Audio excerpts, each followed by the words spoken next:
we're going to have a look at the shoulder under our ultrasound machine and see what we can see. Right, so that's your bicep tendon. The shiny bit is the bone, and this is the bicep groove, and bicep tendon is sitting right in the middle. Right, this black bit you can see. We need to just look into the bicep tendon into the other angle. Now we're looking at that angle, and if we ask Dylan to do supination pronation, you can see that bicep tendon moving, right, clearly. See that? Right.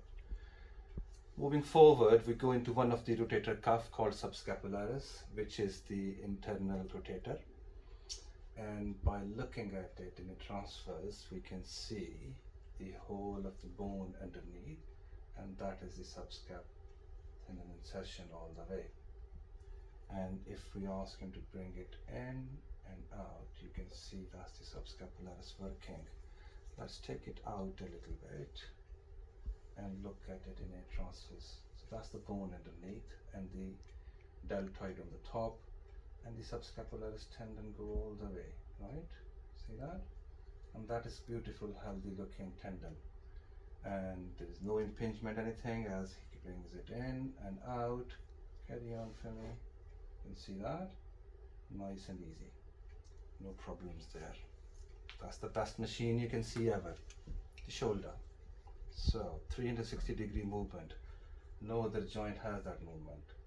And these beautiful rotator cuffs. So this one is another one called Supraspinatus. And then that's the bone underneath. And then the tendon attached on the top. Deltoid on the top. And any bursal inflammation you can see here. Tears can be found in this tendon. We'll have a closer look to this tendon again in a second. Put your hand behind your back for me. Good, good, good, good. So Dylan is our model helping out. Thank you for him. So now we're looking at the supraspinatus insertion again. That's the bone, and that is the beak-shaped supraspinatus tendon you can see. Look at a different angle. Now we need to just scroll around and find out if you can find whole of the insertion and find out any kind of tears or anything. Bone underneath again. That is the supraspinatus, and this is the deltoid. Bursal inflammation could be in the middle. Tears could be here, black spots you can see. Then we're going to just check for impingement as well in a minute before we look at the infraspinatus, which is one of the external rotator, right? So that is, look at it. This is the head again. The infraspinatus sitting on the top, and when we go that way, that insertion goes into tendon. See that? That's the tendon all the way.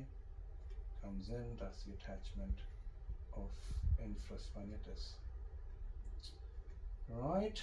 Okay. No problems there. Now the last thing I'm to look at for Dylan is the subacromial impingement, what we call it. Right. So we need to go and find the humerus, which is there. Then you can see the acromion comes right to the corner here. That's the acromion bone. You can see that's the head of humerus. This is the supraspinatus attached. That's the deltoid, right? And if we ask Dylan to lift his arm up on the side like that, you can see the head going nicely underneath. Bring it back down. So that's the bone. Good, good, good. And one more time for me. See, sliding underneath beautifully. No signs of impingement. No rubbing of this tendon on that bone. That's where you get the subacromial impingement. And that's a brief inside shoulder under ultrasound, if that helps.